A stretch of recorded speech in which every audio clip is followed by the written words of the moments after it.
morning. It's a beautiful day here in Fishhook.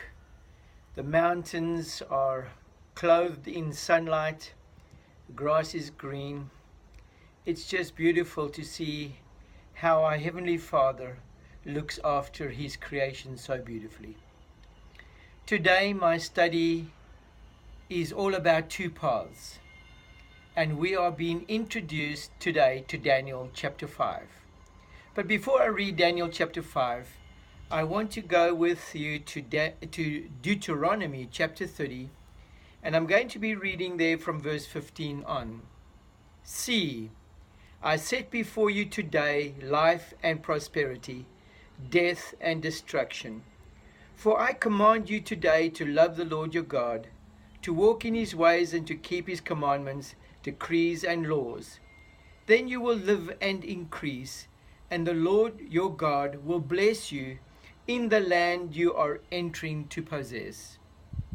But if your heart turns away, and you are not obedient, and if you are drawn away to bow down to other gods or worship them, I declare to you this day that you will certainly be destroyed. You will not live long in the land you are crossing the Jordan to enter and possess. Verse 19. This day I call heaven and earth as witnesses against you, that I've set before you life and death, blessings and curses. Now choose life, so that you and your children may live, and that you may love the Lord your God, listen to His voice, and hold fast to Him. So it's interesting here that God says, I'm placing before you a choice of life or a choice of death, a choice of prosperity or a choice of curses. You choose.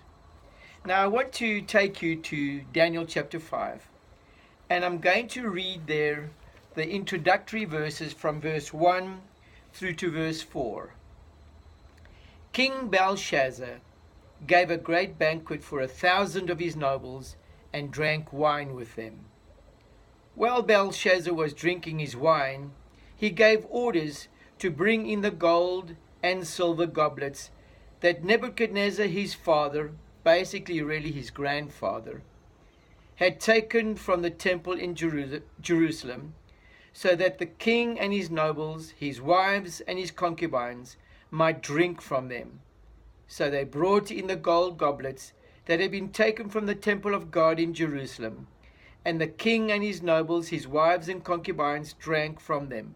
Then, verse 4, as they drank the wine, they praised the gods of gold, silver, of bronze, iron, wood and stone. Right here in this introduction, we are drawn to a name, a king whose name is Belshazzar. It sounds very familiar to another name that we've been talking about quite often, and that is the name of Daniel. Daniel, whose Babylonian name was Belteshazzar. Now, we are introduced to two types of people.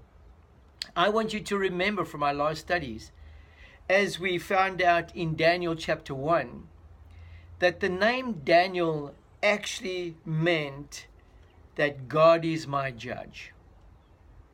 When Nebuchadnezzar instructed Ashpenaz to change his name to Belshazzar, Daniel was not happy with this, because Bel was the god of Nebuchadnezzar. Bel Marduk was the chief god. And Daniel did not want to be associated with him. So he adds the letter T, which reduces this God's name from Bel to Belt. So his name became Belteshazzar. Here in Daniel chapter 5, we see that Belshazzar acknowledges through his name which God is prominent in his life, whereas Daniel, by changing his name to Belt with a T in it, disowns Baal's hold over him, disowns Baal's control of him. Here we see by a simple choice, Daniel chooses life, whereas Belshazzar, by his acknowledgement and by keeping his name, acknowledges that he serves Baal Marduk. I'm going to be talking more about this whole story to you. It's incredible here, dear friends, that as we come to the end of the Babylonian Empire, two groups of people emerge. One who choose life, and the others who continue to rebel against God, the God of creation, and who choose death. I want you to notice that today I place before you this choice, life or death, prosperity or adversity. What is your choice today?